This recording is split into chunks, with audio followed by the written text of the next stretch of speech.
ஸ்ரீ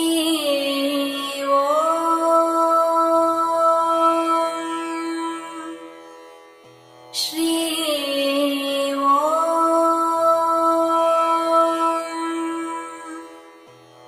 ஸ்ரீ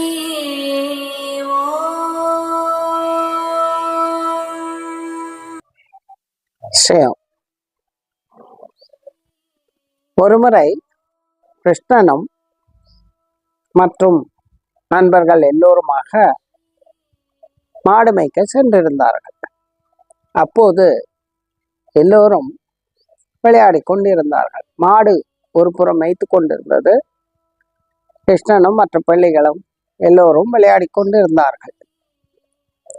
விளையாடி கொண்டிருக்கும் கிருஷ்ணன் திடீரென்று விளையாட்டை நிறுத்திவிட்டு எல்லோரிடமும் சத்தம் போடாதீர்கள் என்றார். என்ன, எதற்காக இப்படி கிருஷ்ணன் சொல்கிறான்? எல்லோரும் என்ன என்ன என்று கேட்கிறார். சத்தம் போடாதீர்கள் என்கிறார். எல்லோரும் என் பின்னால் வாருங்கள் என்று சொல்லி தான் போய் கொண்டிருக்கிறார். எல்லோரும் சத்தம் போடாமல் கிருஷ்ணன் பின்னால் போகிறார்.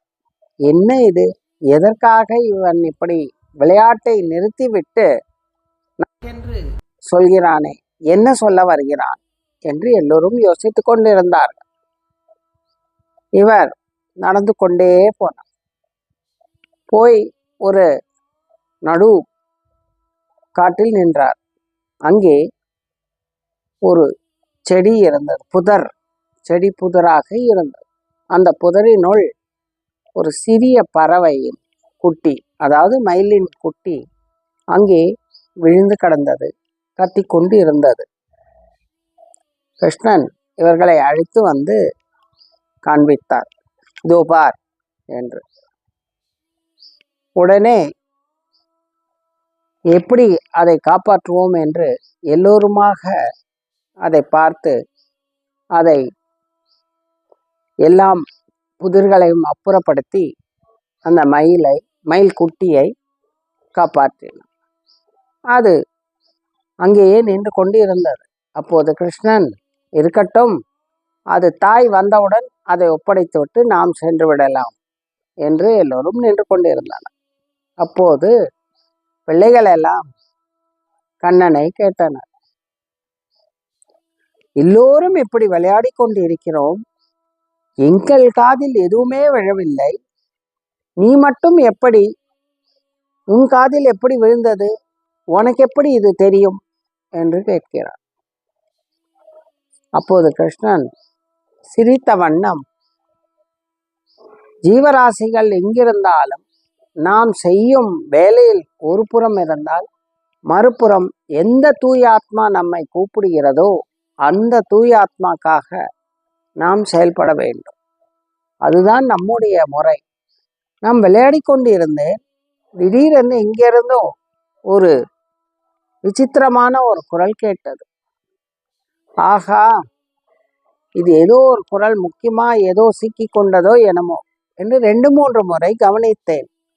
கவனித்ததில் அது சிக்கி கொண்டிருக்கிறது, அதை நாம் காப்பாற்ற வேண்டும் என்று வந்தேன். அது எப்படி உனக்கு மட்டும் தெரிந்தது கண்ணா?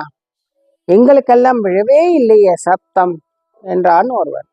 நிச்சயம் எல்லாருக்கும் விழும் சத்தம்தான், ஆனால் நீங்கள் அதில் கவனம் செலுத்தவில்லை, ஆட்டத்தில் கவனம் செலுத்தினீர்கள். நான் ஆட்டத்திலும் கவனம் செலுத்தினேன், அதே நேரத்தில் அவர்களிடமும் கவனம் செலுத்தினேன். அது என்ன, எங்கிருந்து வருகிறது என்று கவனத்துடன் பார்த்தேன், இவ்வளவுதான் வித்தியாசம் என்றார். அது காப்பாற்றப்பட்டது. தாய் மயில் வந்தவுடன் ஒப்படைத்து விட்டு இவர்கள் வந்துவிட்டார். இதன் தத்துவம் என்ன, நமக்கு என்ன சொல்கிறான் கண்ணன்? நன்றாக புரிந்து கொள்ளுங்கள். நம் குரலை பகவான் கேட்கிறான். எப்போது கேட்கிறான்? நாம் தூய அன்போடு இருந்து அவன் சொல்படி நாம் கேட்க வேண்டும்.